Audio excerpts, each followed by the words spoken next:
Pessoal, tudo bem? Eu sou o Leandro Valadão, a gente está aqui com uma nova era no nosso podcast, né? Uma era de novas entrevistas, um novo formato, mais voltado agora para a área cultural, área de turismo, área de curiosidades.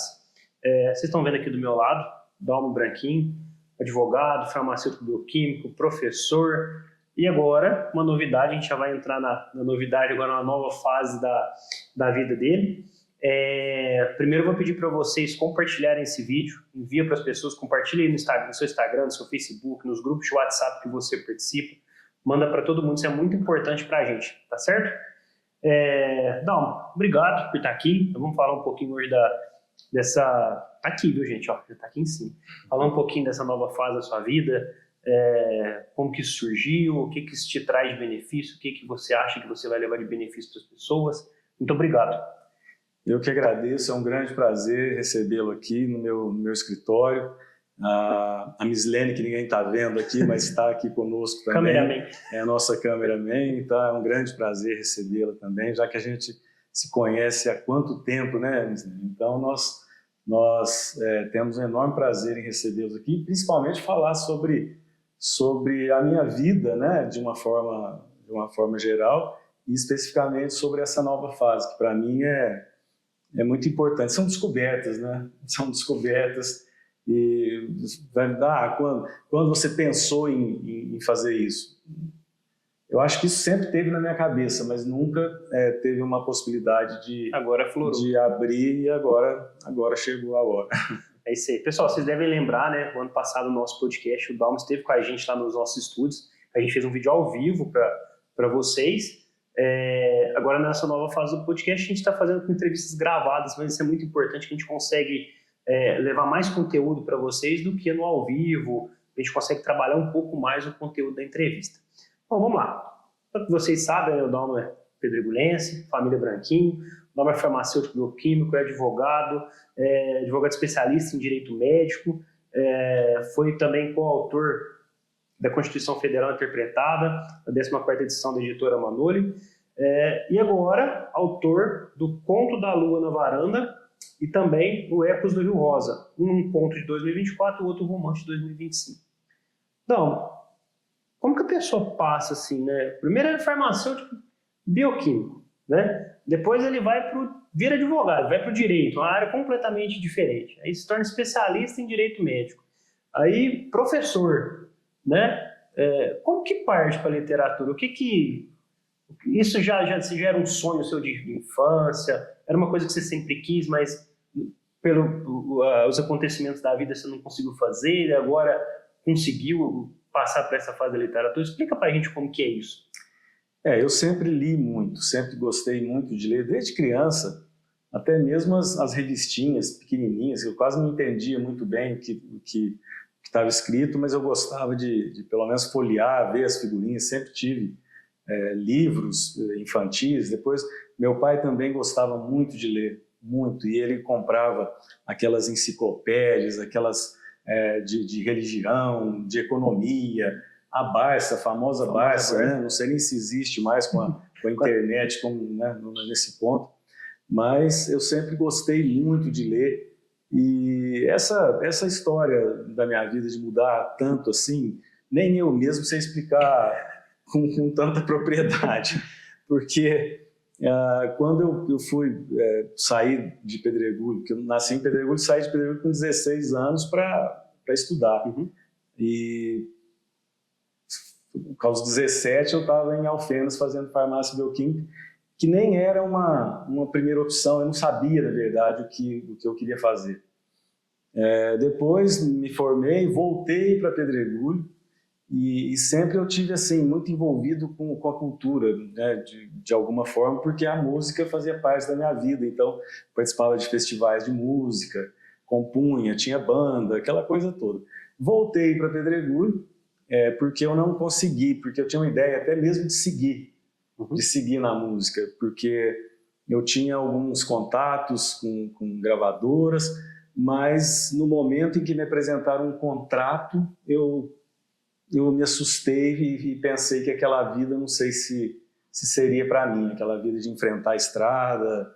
E voltei para Pedregulho e disse, olha, eu vou conversar com a minha família e ficar um tempo lá. E aí acabou. Depois disso, eu montei o laboratório de análises clínicas, depois montei a farmácia, e na farmácia eu fiquei um pouco mais de tempo, né? Tudo isso em Pedregulho. Mas chegou um momento, acho que essa inquietação da minha vida, acho que ela sempre vai acontecer, viu? É uma coisa impressionante. Então vai ter muito mais coisas, hein? Não, eu não duvido. Porque eu não duvido, porque de repente vem uma ideia e eu falei, não é isso que eu quero para minha vida, não é isso, eu vou fazer direito. E eu nem pensava em fazer direito quando fui fazer o terceirão, que era o cursinho, né, com o terceiro colegial da época, né? Nem me passou pela ideia fazer direito. E depois o papai queria muito que eu fizesse. Faz direito. Aí eu acabei fazendo e ele ficou muito feliz e falava toda vez, o Dom Henrique não me escutou, mas agora ele fez, agora ele sabe o que é bom. Então, quer dizer, ele ficou feliz porque, na opinião dele, ele que me convenceu a fazer. Então, isso foi bom porque ele se sentiu bem com isso. E eu acabei gostando, né? Gostando dos jogos que eu fiz direito, eu já comecei a fazer especialização, depois fiz mestrado e já surgiu a oportunidade de escrever para a interpretação para a Constituição. Era um grupo do pessoal do mestrado mesmo, e está na 14ª edição, todo ano tem que atualizar, mas é muito bom, é muito bom. E com isso eu fiquei 25 anos, né, na advocacia, nessa área de direito médico e direito tributário. Hoje a gente faz, no escritório, faz o direito empresarial e faz também o direito médico. Agora, 25 anos como professor também, viajando, dando aula, dei aula, chegou uma época na minha vida que eu dava aula de segunda a sexta na graduação e sábado o dia todo na pós-graduação. Então eu não tinha mais vida, né? Eu não conseguia fazer absolutamente mais nada. Hoje eu dei uma afastada do magistério. Eu pedi demissão, mas o reitor me chamou e falou, não vou aceitar a sua demissão, você vai ficar vinculado à instituição, você vai descansar 1 ano. Tem uma licença remunerada, você vai... Então, tá bom. Então, na verdade, ele não que ele não tenha aceitado, ele aceitaria se eu dissesse. Vou deixar ele pensar um pouquinho. Ele falou, tem uma licença não remunerada, você fica aqui 1 ano, 2 anos, depois você volta. Mas o que me cansava muito era a viagem, a estrada, isso acabou me desgastando muito, né? Então eu estou nesse período sem dar aula. E nesse tempo me surgiu a ideia, nem era a ideia de escrever um conto, a ideia era...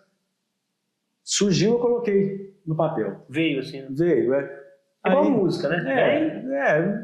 Não tem explicação, né? Eu já fiz muitas músicas, muitas letras pensando em alguma coisa, mas a maioria delas veio de uma forma sobrenatural, não tem como explicar. E eu falei para a Marisa, minha esposa, sobre a ideia, e ela falou, então escreve um livro. Aí, para quê? Se eu tiver um incentivo, vim para cá e... Já estava querendo. E foi em pouco tempo, eu escrevi, aí no fim eu falei, vai ser um conto. Eu não quero que essa história seja maior do que está. Você tocou num assunto importantíssimo, porque às vezes a gente, na correria do dia a dia, né, até na formação das pessoas, nas escolas, na vida da gente, a gente vai deixando a cultura um pouco de lado, né? Você falou da cultura, assim... Vocês não estão vendo, não está mais aqui, mas estava aqui quando a gente chegou, o violão estava aqui, do ladinho aqui. Mas assim, você tocou nesse ponto, eu acho que é muito importante a gente falar para as pessoas o tanto que a cultura ela faz bem para a formação do ser humano, né? Não só como na formação do ser humano, na formação da personalidade da pessoa, tudo que possa ser de bom, a cultura está envolvida, tanto música, quanto literatura, outras manifestações culturais, que sejam as históricas, né? Tudo então, assim, é muito importante, né, Dal? Cultura é essencial hoje para o nosso crescimento, para o nosso convívio. Nossa sociedade. Nós vivemos de relações, né? São relações. Relação de trabalho, relação pessoal, relação familiar. E essas relações, elas ficam muito mais ricas quando tem cultura envolvendo. E qualquer tipo de cultura, se você gosta de ir ao cinema, se você gosta de assistir a séries, ou se você gosta de tocar um instrumento, ou ler, ou escrever, para mim a manifestação cultural ela é sempre autêntica e sempre traz um crescimento, e principalmente, como nós conversamos aqui um pouco antes, né, para a família, para os filhos, né, transmitir isso aos filhos é essencial. Show de bola.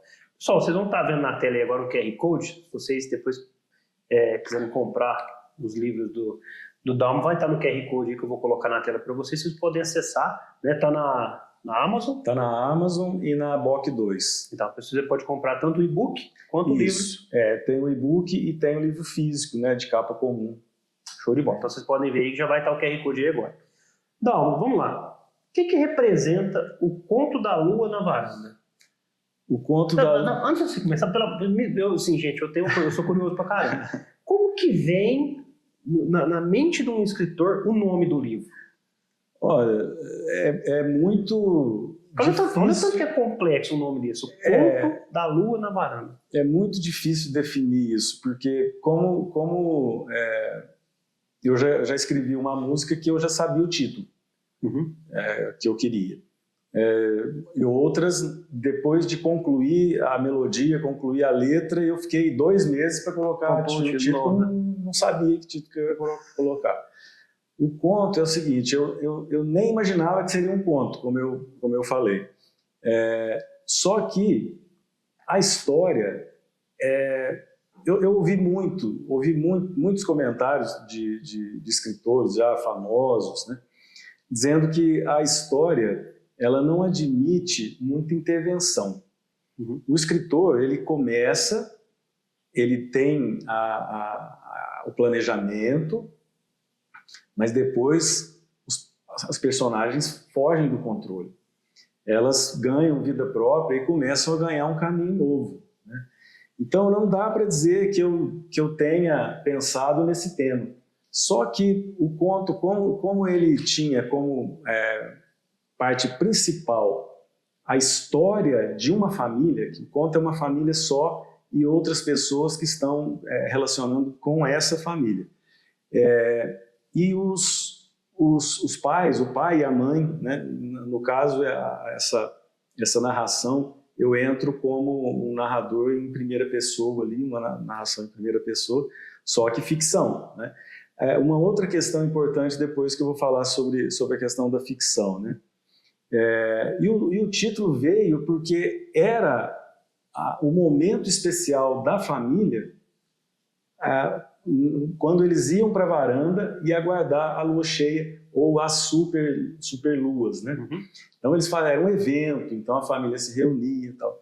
E aí no fim tudo isso teve importância, né? A lua na varanda teve importância também, que em determinado momento a lua percebeu como estava o ambiente e se recolheu e não apareceu quando deveria aparecer. Então, são situações que vão surgindo. Não, você pode ter uma ideia do que você quer, mas elas vão surgindo. E aí o Conto da Lua na Varanda é justamente por isso, mas veio o nome depois que assumiu. A ideia não tinha nada disso. A ideia era o ponto principal do conto, esse eu tinha. Mas de colocar alguma coisa sobre o título, não. O título apareceu depois. Agora, o Ecos do Rio Rosa, quando eu comecei a escrever, eu falei, esse livro vai chamar Ecos do Rio Rosa, porque o Rio Rosa é o protagonista da história, apesar de ter as famílias que moram em determinada cidade e são fundamentais, lógico, né? Sem as personagens não tem jeito. Mas o Rio é o protagonista. Você falou que era um evento da família se reunindo. Isso tem alguma ligação com a sua família, com a sua infância? Ou não? Isso veio assim, eu vou contar isso. Ou isso você passou por isso, ou teve alguma coisa na sua vida? Foi muito bom você tocar nisso, porque quando eu falei da ficção, era justamente essa relação que eu queria fazer. Muita gente me pergunta assim, quem que é o fulano? Quem que é algum personagem do livro? Eu falo, não é ninguém que você conheça, mas tem referências das pessoas. Então, eu principalmente no conto, tem mais referências ainda da minha vida, das pessoas que eu conheço, das coisas que eu vivi. Agora, o Ecos do Rio Rosa, não. O Ecos do Rio Rosa, 80% da história veio de situações que eu realmente criei. Agora, tem referências em todos. Então, você pega uma personagem, a Voz Isa, que é uma das personagens principais do romance.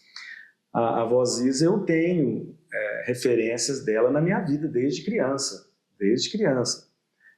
O vô Pedro, que é o marido dela. Então, o tio Dô, o tio Dinho, o Pedrinho, todos eles têm referência, mas nenhum esse aqui é o Bruno, meu filho, esse aqui é o Vinícius, meu filho, esse aqui é a Marisa, minha esposa. Não, nenhum deles é assim. Mas sempre tem um tique, tem uma característica de alguém que eu conheço e que fez parte da minha vida. Que legal. Aí, para vocês verem como que... Imagina a cabeça de um escritor para pensar isso tudo, né, e colocar no papel, né, Dom? Porque assim, às vezes a gente fica imaginando, eu pego um livro, eu começo a ler o livro e falo assim, gente, como que essa pessoa, esse escritor, na verdade, como que ele criou essa dimensão toda dentro do livro? Como que o cérebro dele trabalhou isso? Mas aí que tá. Não sei explicar. É dom. Não sei, porque a primeira coisa que eu fiz quando eu comecei a escrever foi montar o planejamento. Então lá eu coloquei, Voz Isa nasceu em tal data, o Pedro tal, a Arlete nasceu e tal, casou-se com o fulano na data tal. Eu fui colocando para depois eu não perder a estrutura, para não perder o fio da meada. Mas mudei tudo, 90% eu mudei, porque eu tinha previsto um final para um determinado personagem que ele me conduziu para por um outro caminho, então eu tive que mudar. Então, é muito interessante você falar isso, porque às vezes a pessoa pensa que o escritor está com tudo pronto na cabeça, né? Do início, o meio e o fim do personagem. Né? Mas não, né? Ele vai, conforme você vai escrevendo o livro, ele vai desenrolando uma ideia que ela nem nasceu antes do livro, né? Olha, Leonardo, não tem jeito. Não tem. Eu já ouvi entrevistas, assisti a entrevistas e conversei com escritores que disseram, olha, eu tentei planejar, como eu também fiz, mas não consegui. Muitos dizem, olha, eu tenho tudo organizadinho lá, tudo tal, mas fugiu daquilo que estava no roteiro. Então, porque é muito sério isso. Eu não faço muitas descrições nos meus livros, assim, fulano tem, como que ela é, a pessoa, tem o andar não sei que jeito, ela tem a pele... Eu faço o mínimo de descrição possível para que o leitor possa criar na cabeça dele a imagem dessa pessoa. Às vezes isso também remete à vida daquela pessoa. Sim, às vezes ele tinha uma voz Isa, um vô Pedro. Sim, isso não tem a dúvida. E as pessoas fazem isso. Se você ouvir, as pessoas vão dizer, olha, não tem como fazer um planejamento rígido e dizer, eu vou começar dessa forma e terminar dessa forma, porque as personagens vão sair do caminho. Dom, eu penso que... eu preciso confessar que eu não sou um leitor assíduo, né? Até por conta da correria do dia a dia, né? A gente trabalha com turismo, todo mundo sabe, então tem muito trabalho. Pessoas falam assim, você viaja muito, todo final de semana. Não, mas o meio da semana é muito mais trabalhoso do que o final de semana em si, né? Então, assim, às vezes a gente não tem tanto tempo, mas eu sou bastante curioso, eu gosto das histórias, eu gosto do que está por trás. Você falou dessa importância da pessoa criar na mente dela a imagem, até, por exemplo, a imagem física, né? A pessoa imagina como que seria aquele personagem fisicamente, né? Não só a personalidade do personagem, mas a imagem física dele. Eu vi aqui, a gente conversando um pouquinho, que o Ecos do Rio Rosa tem mais de 70 personagens. É isso mesmo? São mais de 70 personagens. Nem novela da Globo tem estúdio de personagem. Tem muita. E a ideia não era essa, não era ter tantos personagens. Mas, como eu te falei, a história te conduz, né? A história te leva para um determinado ponto. Então, você vê, quantos personagens que aparecem assim diariamente nas histórias? 30, 40 ou 50, mas o restante tem uma participação. Alguns, quando eu falo mais de 70, porque alguns, a pensão do Sr. Ananias. Então, o Sr. Ananias não tem... uma menção só. Então eu não vou colocar nessa questão. E você falou sobre ler, eu lembrei, tem o Mário Quintana dizia que o pior analfabeto é aquele que sabe ler e não lê. Eu não sou tão radical assim para julgar a pessoa de chamar ela analfabeto por ela não ler. Mas ela está perdendo, um tempo precioso. Preciosíssimo. Você vê, quando eu leio, eu faço isso. Gabriel Garcia Marques falava, eu não vou dar nenhuma dos meus livros para que seja transformado em série, em novela, em filme.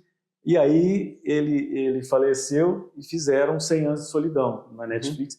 E eu li o 100 Anos de Solidão 2 vezes e para mim é uma obra-prima, é a minha referência total, não só como agora esse lado escritor, mas em tudo na minha vida. Para mim, sempre 100 Anos de Solidão e o Gabriel Garcia Marques também, importante em tudo. E ele não queria.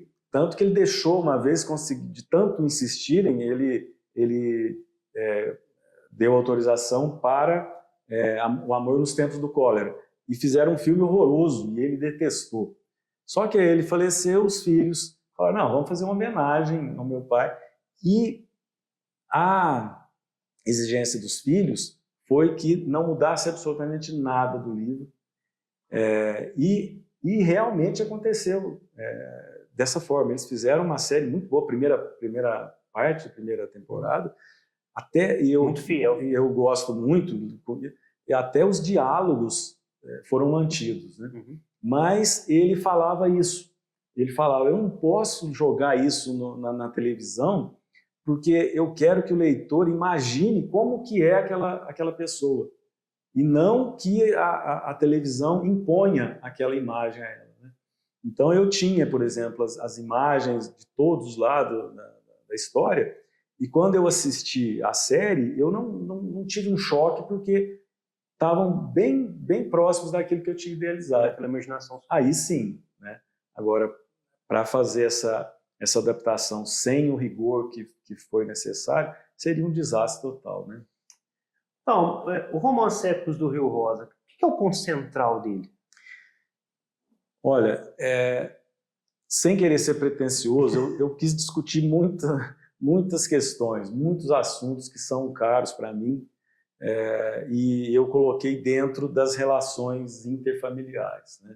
Então, se você começar a ler, você vai perceber que tem histórias do dia a dia, coisas simples, banais, como aproveitar um café na mesa da cozinha com a família, mas tem também violência sexual, tem questões que acabam assim fugindo da discussão do dia a dia por tabus ou por algum preconceito que as pessoas, ou mesmo por comodidade, né, não querem discutir. E eu fiz questão de colocar. Não é uma discussão profunda, eu não me propus a isso.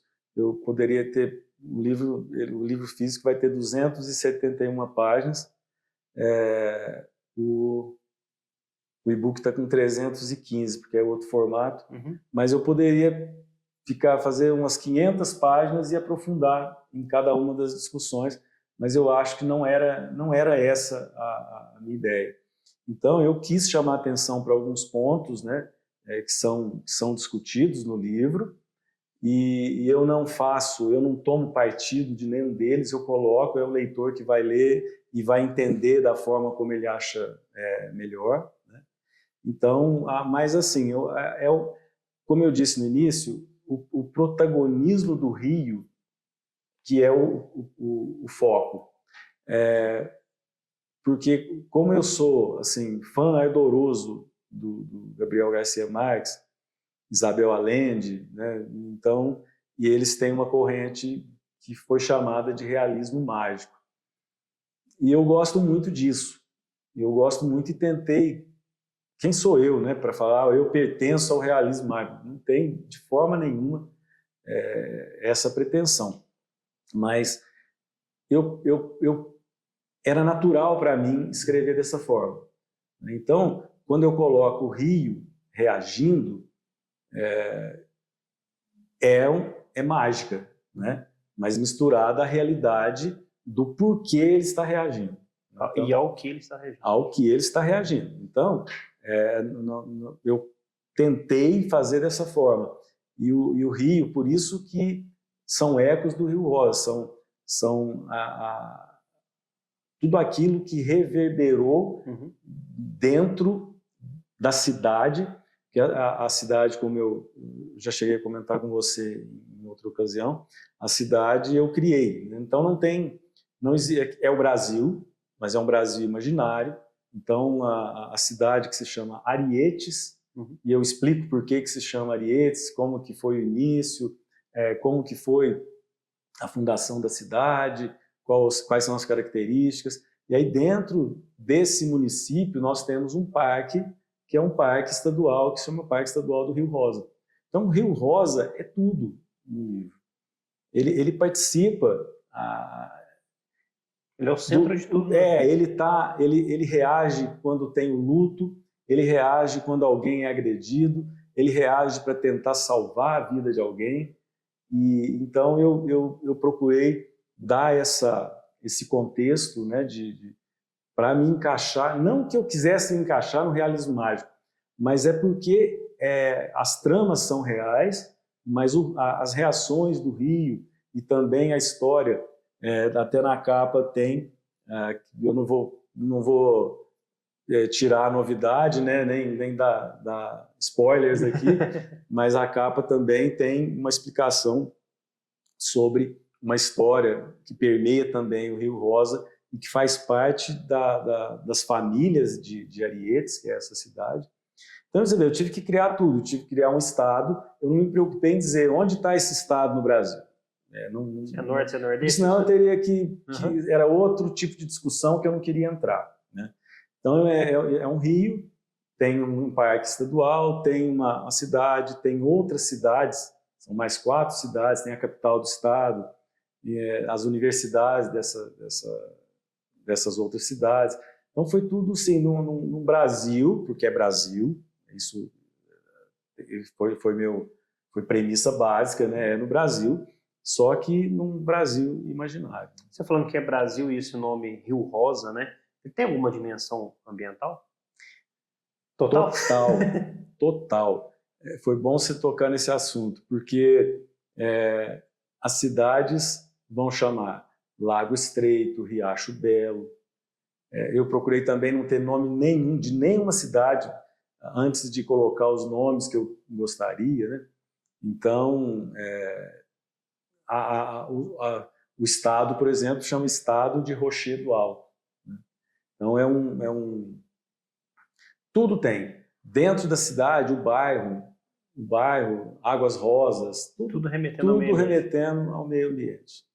Quem nasce em Ariete é arietense? Aretiano. Aretiano. Curioso. Curioso de novo. Mas esse spoiler eu posso dar. Esse eu vou perguntar. Não vocês, mas quem da minha idade conheceu os famosos arietes, que eram umas válvulas que colocavam nos riachos, e ele ficava fazendo um barulho interessante, assim. Ele ficava batendo a parte de cima, porque não tinha energia elétrica. O carneiro hidráulico. Eu não sei. Para quem é mais novo, pesquisa no Google, carneiro hidráulico. A gente conhecia, e a gente falava ariete. A gente ia para os sítios e tal, e ficava andando, e ele era um barulho gostoso. E a gente ficava ouvindo aquilo e chamava, nossa, tem um ariete, mas na verdade tem um acento no i aqui, ariete. Mas eu falei, ariete não dá, né? E eu queria que fosse ariete. Então eu criei isso porque quando a cidade foi fundada era uma aldeia que chamava Terra dos Aríetes, mas não dava para fazer depois Aríetes sendo município. Tanto no romance quanto no conto, tem personagens que se destacam mais, que ficam mais em evidência, ou é mais amplo, mais geral? Não, tem. No conto, como eu procurei discutir uma questão que mesmo dentro de uma família harmoniosa e que vivia em paz, poderiam ocorrer problemas graves, né, e que pudessem desestruturar essa família. No Ecos também acontece isso. No Ecos nós temos várias famílias, eu tenho o protagonismo de uma família, que é a família Porto Blanco, mas outras famílias que têm importância similar também. Só que tem os personagens, tem alguns personagens que são a essência, né, da estrutura. Então, tem uns que se destacam mais, outros que são, né, pontes para alguma relação que apareça, né? Mas tem sim, tem essa diferença de destaque. Eu fico, de vez em quando eu penso, sento lá em casa, nós temos um combinado em casa, que quando a gente está em família, é a família ali, ou quando a gente está no nosso quarto, é o nosso quarto, nosso recanto, né? E eu fico pensando assim, por exemplo, você vai escrever um livro desse aqui, você está com a sua família e tal, você vê uma situação ali na hora, e fala, nossa, isso aqui dava uma história, isso aqui dava para pelo menos uma ideia de um livro. Assim, no seu dia a dia hoje, não de memórias de infância ou de faculdade, não, mas no seu dia a dia hoje, assim, você vê alguma coisa, nossa, isso aqui dá. Olha, Leonardo, Ou não, Não, é todo dia. Isso aí é... Gente, eu achei que ele ia falar o seguinte, assim, ó, de vez em quando... Olha, eu não falo 24 horas por dia, porque algumas partes do meu sono eu consigo realmente dormir, não só sonhar, né?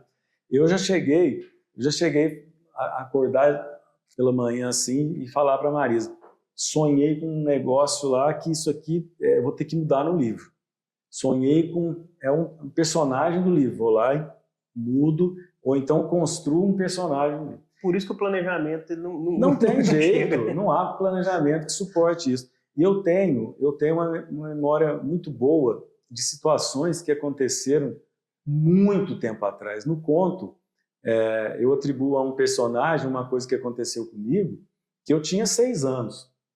E você acha que essa questão dessa memória tão viva, ela é muito importante? É tudo para mim, pelo menos para escrever, porque eu me lembro de detalhes assim, que quando eu conto, uma pessoa fala assim, mas isso aqui não aconteceu mais ou menos? Eu falei, mais ou menos, foi uma referência. Às vezes a pessoa vivenciou com você. Né? Então, eu me lembro de frases, eu me lembro de frases que a minha mãe falava, que meu pai falava, eu era bem pequeno. Eu me lembro assim, de uma situação que eu chego para um amigo da minha idade e falo, lembra aquela vez que você falou? Eu não lembro disso, não. Então, isso eu coloco tudo aí. Como eu disse, não tem um personagem que você fala assim, esse aqui é o fulano. Não, mas tem referências, características que são fundamentais. É muito importante. Não, qual é a principal mensagem que o leitor vai encontrar no Ecos do Rio Rosa? Tem algo principal, além dessa questão ambiental, tem mais coisa ou isso é o principal dele? A questão ambiental, eu não trago a discussão, mas eu fiz questão de nomear as cidades e alguns pontos da cidade, como um bairro, por exemplo, né, como o próprio parque estadual, para voltar o assunto para todos os apontamentos que a gente pode fazer em relação ao meio ambiente. Mas eu não trago uma discussão específica sobre o meio ambiente, eu não falo de aquecimento global, de desmatamento, eu não chego a discutir isso. Como eu disse, se fosse para discutir profundamente os assuntos, eu teria aqui um livro maior do que o que eu tinha planejado e onde eu queria chegar. Mas tem esse apelo ambiental, porque eu fiz questão de colocar os nomes, né? Então, os nomes são todos de de um lago, de um rio, e o próprio parque, né? O parque, eu descrevo o parque como mais de 100 cachoeiras, coloco o Rio Rosa, tem a história da razão pela qual o Rio Rosa se chama Rio Rosa, tem o que a ciência explica e tem o que as histórias evidenciam, né? Então, nós temos esses dois lados. Mas eu quis, além do protagonismo do rio reagindo em relação aos acontecimentos, quando um arietiano era agredido ou quando um arietiano tinha uma conquista, o rio reagia e com o rio reagia também o parque, né? E então, dentro dessas reações, aquilo que provocava as reações era a essência do que eu queria discutir, né? Então, como eu disse, eu trato aqui de violência sexual, eu trato de questões chamadas por nós, né, de traições entre um casal, por exemplo, e o que leva a isso, o que leva a isso, o que faz com que isso aconteça. Então eu procuro também colocar, eu não me aprofundo, mas eu coloco para o leitor pensar em muitas questões, eu não deixo totalmente fechadas, explicadas.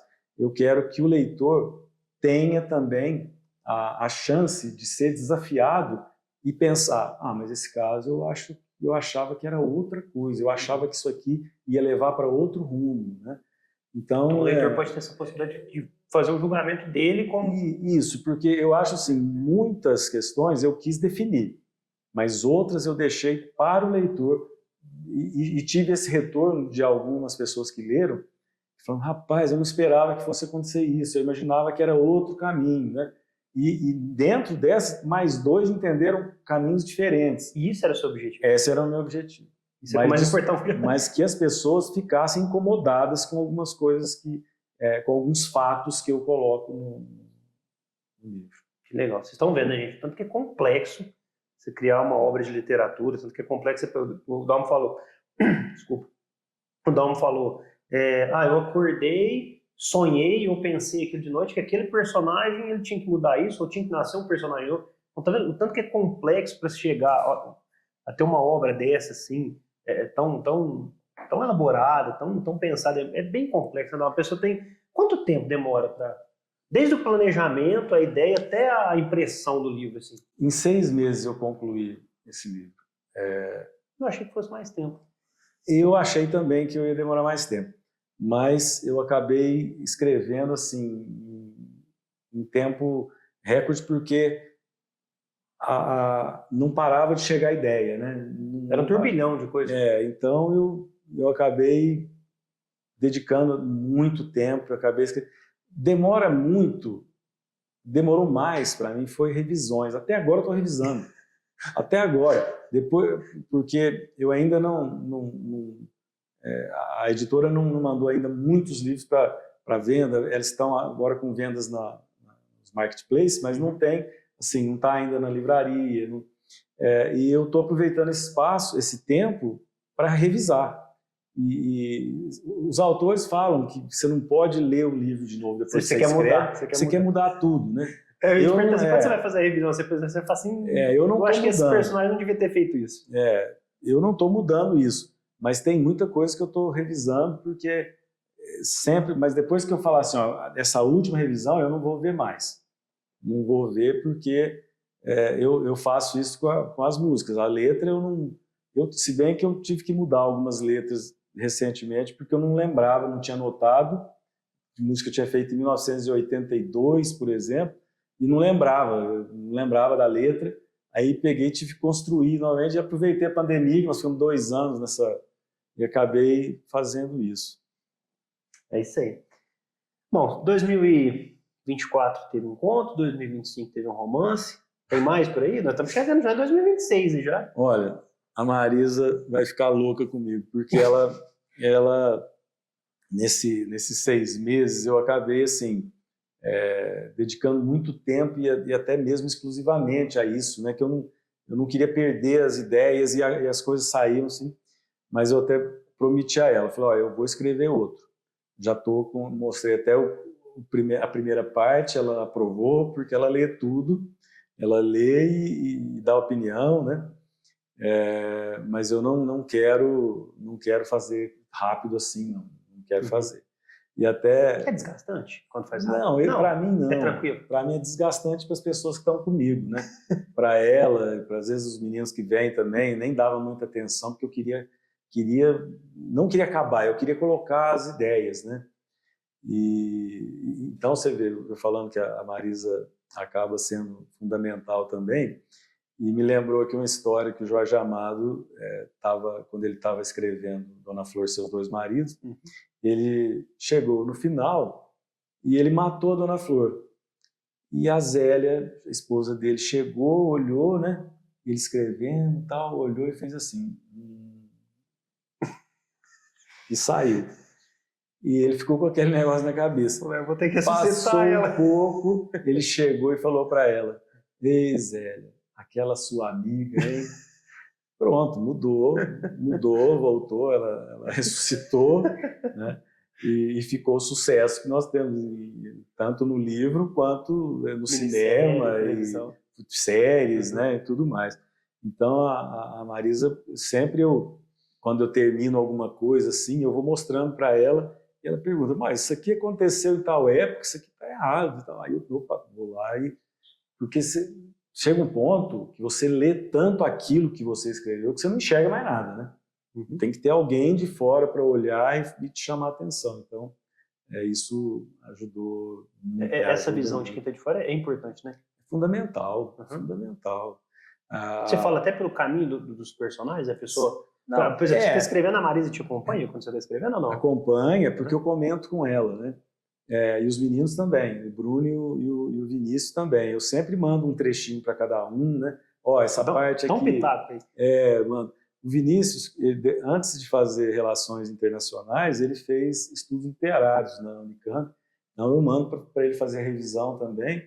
E ele me ajudou muito na estruturação, assim. Ele não ficou vendo ortografia, gramática, não, isso aí eu corro atrás. Mas ele tem muita noção, né, da estrutura. A estrutura seria assim, como que a história está se desenrolando sem você perder o contexto, né? Isso. Porque em alguns pontos, eu já vi muitos escritores, já que são famosíssimos, falarem isso. Chega num determinado ponto que você perde um pouco da noção, como as personagens mudam de caminho por conta própria, e aí você tem que seguir, né? Você perde um pouco essa noção. Se não tiver alguém para te trazer, falou, mas aqui está saindo um pouco do... né? Então isso ajuda muito. Eu pelo menos, eu não sei se isso acontece com todo mundo, mas comigo, se eu não compartilhar, eu tenho necessidade disso. Eu faço muito disso aqui com a minha família, e tem a minha filhada também, a Thaís, que ela adora ler também, e ela gosta muito de também dar opinião. Eu mando para ela também, a gente está sempre discutindo, e ajuda muito, destaca questões que você não havia percebido, é muito bom. Que legal. Não, você falou Gabriel Garcia Marques, né, como você gosta muito e tal, que te influenciou na sua literatura. Como que você define a sua literatura? Leonardo, eu acho que eu estou muito... Apesar dos 61... Você está muito novo. O Inácio Loyola Brandão é de Araraquara. E ele é um escritor que eu adoro. E ele falou assim, que foi em Araraquara um dia, e uma senhora parou e chamou ele. Vem aqui. Qual que é a diferença entre o idoso e o velho? Aí ele ficou olhando para ela assim, né? E ela falou assim, o idoso tem projetos, o velho tem só saudade. Então, aquilo marcou, ele marcou a vida dele. E isso também comigo, né? Eu penso dessa forma também. Eu acho que eu acho que nunca é tarde para fazer alguma coisa que você se propõe a fazer. Eu acho que eu ainda estou engatinhando, né, na literatura. Como eu falei, eu não quero dizer, eu pertenço ao realismo mágico. Não. Eu gostaria muito de escrever dessa forma, tanto que eu fiz nos 2 livros. Mas a grande influência dos 2 livros foi o realismo mágico. Não tenho dúvida. O conto, menos. Uhum. O romance, mais. Mas o conto tem, a lua tem participação também, como o Rio. Só que aqui o Rio é muito mais... O centro da história. Legal. Pessoal, vocês devem ter visto aí no vídeo, né? O QR Code está aqui, vocês vão ler o QR Code, vai abrir o link para vocês poderem comprar tanto o livro assim, impresso, com capa, tanto o e-book, né? Hoje tem muita gente que gosta de ler e-book, né? Minha menina é apaixonada em e-book, adora e-book, ela fala assim, pai, eu vou comprar um livro assim, sabe? Todo lado, né? Cadê os livros? Cadê o livro? Não, pai, tá no celular. Tá no e-book, tô vendo aqui. Mas tecnologia ajudando também. Eu gosto dos dois. Eu gosto de ter o livro físico, né, de papel, para você manusear, para guardar. É charmoso, né? Você pega o livro. Mas o Kindle, por exemplo, é muito confortável também. É uma leitura que você faz. Você está num ambiente escuro, você regula fazendo publicidade do Kindle aqui. A Amazon não tá é patrocinado, mas poderia, a Amazon não está patrocinando e ela nem está precisando desse tipo de... Mas qualquer leitor, né? Eu falo isso porque eu uso, né? Mas é muito confortável também. Mas agora, e esse principalmente quando saiu, eu comecei a ler muito também e gostei de tocar novamente no papel, é bom. Você que está assistindo a gente aí, deixou comentários, né? Comentou, falou um pouquinho. Depois o Dalmo vai entrar, vai responder os comentários de vocês. Mais uma vez eu vou pedir para todo mundo compartilhar o vídeo, curtir, né? Enviar para os amigos, enviar para a família. Isso ajuda demais a gente, né? Assim como a gente teve muito sucesso no ano passado com os compartilhamentos, com muita visualização. Às vezes eu estava na rua, né? Pessoa que eu nem conhecia em Pedregulho, assim, gente, conhecia de vista, mas não tinha contato, não tinha amizade. A pessoa falou, assistiu o fulano lá no podcast, aquela pergunta, eu não lembrava da pergunta e a pessoa lembrava da pergunta. Então isso é muito gratificante. Eu acho muito legal das pessoas poderem ver que isso aqui eu faço porque eu gosto, né? Não é remunerado, não é por conta de aparecer, não. É porque eu gosto de fazer isso. Eu não sei se você chegou a ver o vídeo que eu fiz sobre a pirâmide em Pedregulho, né? Todo mundo pergunta, como eu trabalho com turismo, a minha agência fica do lado da pirâmide, então chega o pessoal de manhã, todo mundo fica lá assim na esquina, né? Olhando aquilo lá, o cara chega, o que é aquilo ali? O que é aquilo ali? Né? Eu falei, não, aquilo é uma pirâmide. O cara fala, pirâmide? Você tá doido? Como é que... Então assim, eu achei muito importante a gente contar isso, né? Contar as histórias, né? A nossa cidade, nossa região, ela é tão rica, né? E eu acredito que tem influências de Pedregulho nos livros. Com certeza. Quem lê, eu acho que vai achar aí da infância, quem é mais aí da Dalmo, quem conviveu com o Dalmo, quem viveu na mesma época de infância dele, vai ver bastante características também. Com certeza, vai perceber detalhes, referências não só em pessoas, né, mas também no ambiente, algum local, assim. É impossível você escrever sem colocar referências. Né? Não tem como. A Raquel de Queiroz, na entrevista dela recentemente, ela já faleceu há algum tempo, mas eu fico assistindo, eu adoro essas. E ela falou isso. Não, todo mundo que toda personagem que você constrói tem alguma coisa de alguém. Você não constrói alguém do zero, né? Tem um personagem, que eu considero assim, esse eu criei sem referências pessoais. Tem referências da vida, do mundo e tudo mais, mas não assim, nada. Muita gente fala assim, isso aqui você pensou em quem? Não, eu pensei em ninguém.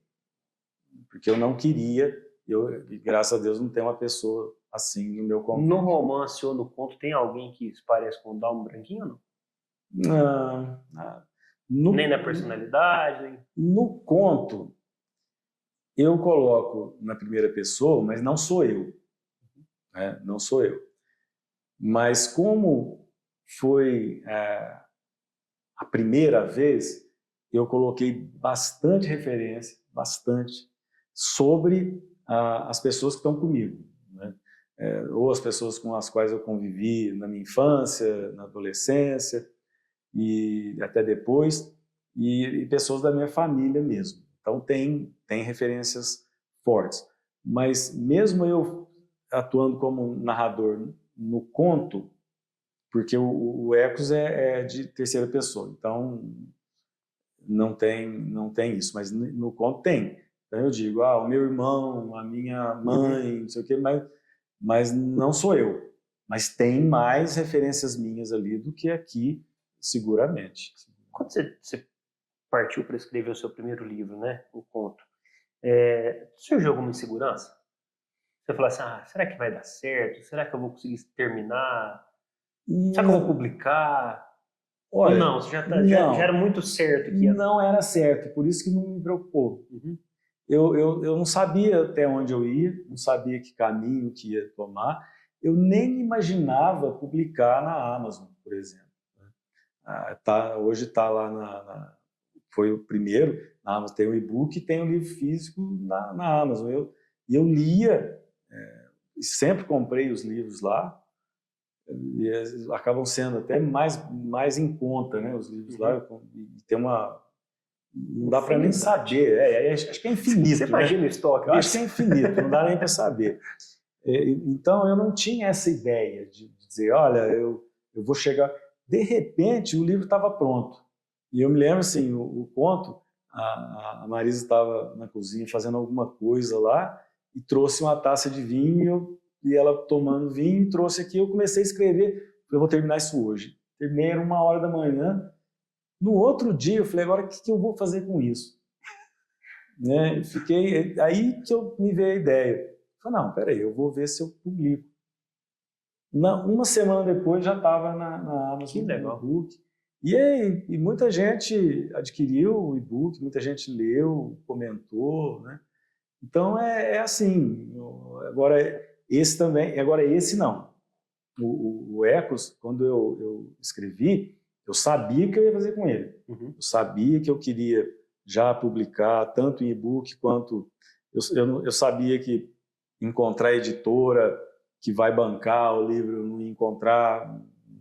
Pode até ser um dia, né? Mas eu sabia que eu queria. Como que surge assim, lógico, tem um planejamento, tem tudo, você vai escrever. Como que surge a hora que você fala, não, o livro termina agora? Como que é isso? É do nada? Ou você já sabe, fala, não, ali vai acabar? O conto eu tinha certeza, porque o final do conto era o meu objetivo. Eu já tinha, e eu comecei a escrever porque eu sabia que ia chegar naquele final. Então, tudo que eu coloquei antes... Foi tudo trabalhado para aquele final, para justamente colocar que uma família que vive em harmonia pode receber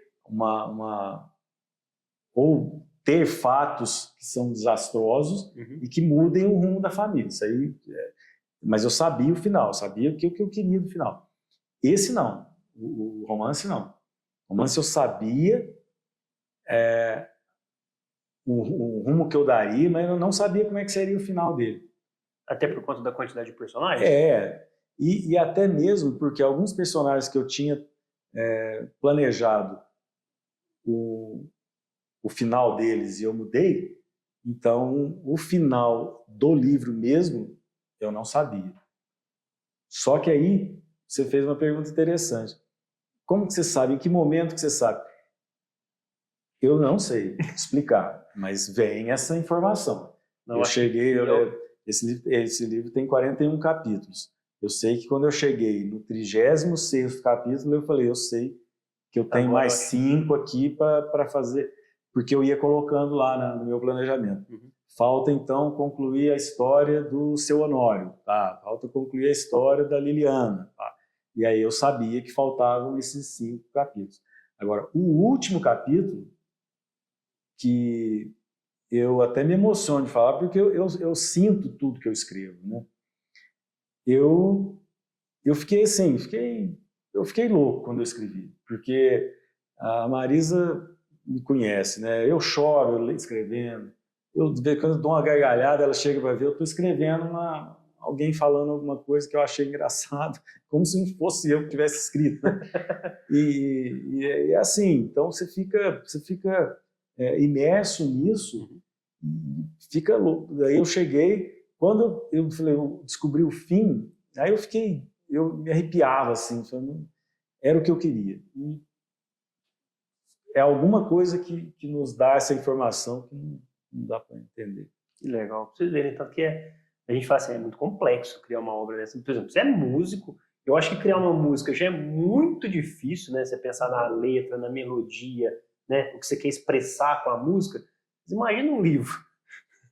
Como que deve ser complicado? Assim, a gente, eu acho que é um dom de Deus. Eu acho que Deus fala, não, esse aqui vai nascer com esse dom, ele vai poder fazer isso, né? Muito embora tenha demorado tanto tempo, né, assim, para efetivar isso, sabe, né? eu penso uma coisa seguinte, ó, eu sou ansioso pra caramba. Mas muito. Mas muito. Somos, né? Somos. Acha uma pessoa ansiosa, aí aquela ali fala assim pra mim, calma, tudo vai dar certo, vai ter a hora para e o negócio acontece do jeitinho que ela falou. Então acho que tudo tem tempo. É verdade. Não tem gente fugir do tempo. Eu penso nisso também. Eu acho que tudo tem a hora certa.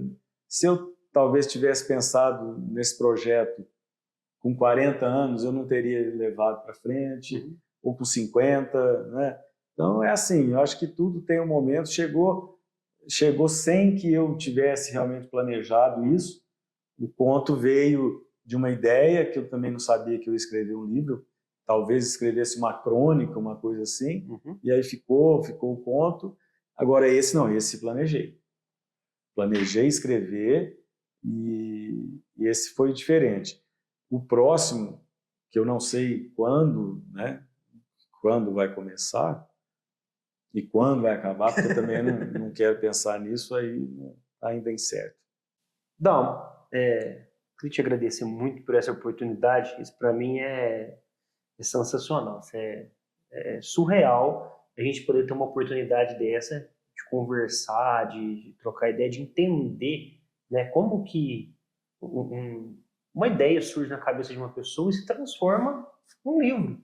Né? Como isso para mim foi mágico. Eu te agradeço imensamente, te agradeço de coração.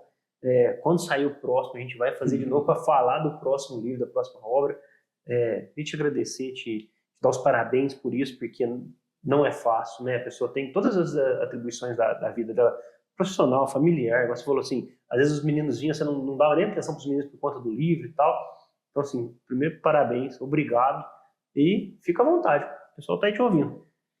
Muito obrigado. Eu só tenho que te agradecer. Sou eu que tenho que agradecer pelo prazer que você me deu naquela primeira vez que nós batemos um papo lá.